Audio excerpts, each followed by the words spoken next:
Wa in sharran, na kama katenda mambo mabaya, naam, hatopata upendeleo hata kama atakuwa mtoto wa mtume.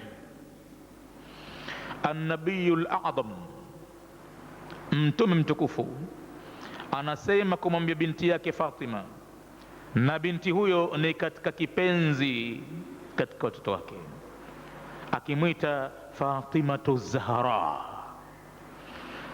maua yake mtume huyo, na vile vile akimwita raihanatu rasulillah, manukato mazuri kwa mjumbe wa Mwenyezi Mungu, anampenda bila kiasi. Kisha akasema Fatimatu minni, Fatima qit'atun minni, ni sehemu katika nafsi yangu. Maana Fatima alimshabihi baba yake kwa mambo mengi, kamshabihi mpaka mwendo wake anakwenda kama mtume. Alimshabihi binafsi ya sura yake, Fatima ilimshabihi sana mtume. Alimshabihi Fatima kwa mambo mengi, kwa hivyo alikuwa yeye kwa hakika ni kipenzi cha mtume sana. Pamoja na kumpenda kwake, siku moja kamtamkia maneno ambayo Fatima hakutegemea kama ataambiwa hivyo. Anamwambiaje?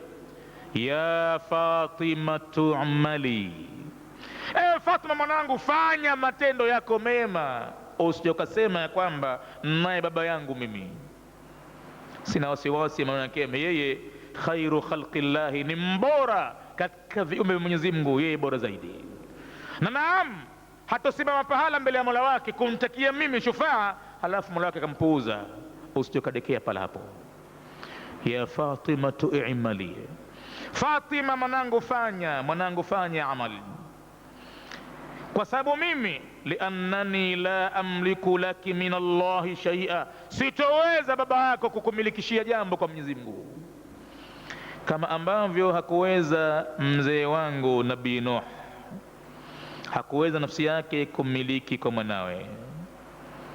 Mwanawe kaangamia, huku anamwambia ya bunayya rkam ma'i, rkam ma'ana, mwanangu njoo upande pamoja na sisi, wala takun, wala usiwe ma'al kafirina, pamoja na makafiri usiwe, njoo huku leo. Hatari leo, hakuna atakayesalimika isipokuwa atakayepanda katika chombo hichi. Njoo mwanangu upesi. Mtoto mtu ikamjia jeuri yake, na Mwenyezi Mungu atakumuonyesha mtume wake Nuhu kwamba mwanao huyo si mwanao huyo kwa matendo, bali mwanao kumzaa tu, kumzaa kwako imekuwa hakuna maana yote. Mtoto ajibu saawi ila jabalin, mimi nitakwea, nitaparamia mlima, yaasimuni min almai, mlima utaniokoa mimi na maji, sishughulike we mzee, kwa mie tu. Saawi ila jabalin yaasimu min almai. Qala, baba mtu bado damu nzito kuliko maji, anamwambia mwanawe la asima alyawma min amri llahi illa man rahima, hakuna kuokoka siku ya leo na amri ya Mwenyezi Mungu, labda aliorehemewa na Mwenyezi Mungu kwa kuingia humu. Mwenyezi Mungu hakupenda kabisa yawepo majadiliano baina ya mtu na mwanawe. Mmoja ni mtume min ulil azmi min ar-rusul, anazungumza na mwanawe ambaye si katika watendao mali njema, kafir. Hakupenda Mwenyezi Mungu patokee paendelee tena maendeleo ya kujibiana baina mtu na mwanawe, hakutaka tena. Wahala bainahuma almauju, ikaingilia kati baina wawili hawa wimbi kubwa. Matokeo yake baada ya wimbi hili, fakana min almughraqina, mtoto wake Nuhu akawa ni miongoni mwa waliozamishwa.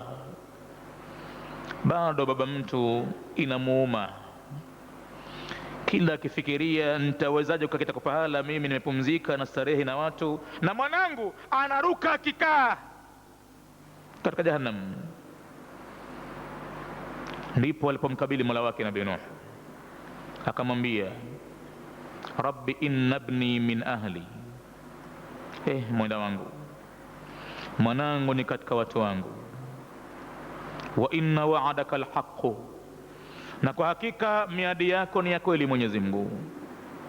Wa anta arhamur rahimina, na wewe ndiye mbora zaidi kuliko wote wenye kuonea huruma. Namwombea mwanangu, kama nilimkosa kuwa naye duniani, basi naomba akhira kesho nikawa naye pamoja. Jawabu ya Mwenyezi Mungu, innahu laisa min ahlika, hakika ya mwanao Nuhu hakuwa katika watu wako, mtu wako aliyekufata katika ulikuja nayo, sio umemzaa. Innahu laisa min ahlik, innahu amalun ghairu salih, haka mwanao alikuwa ni mtendaji wa mambo ambayo si mema,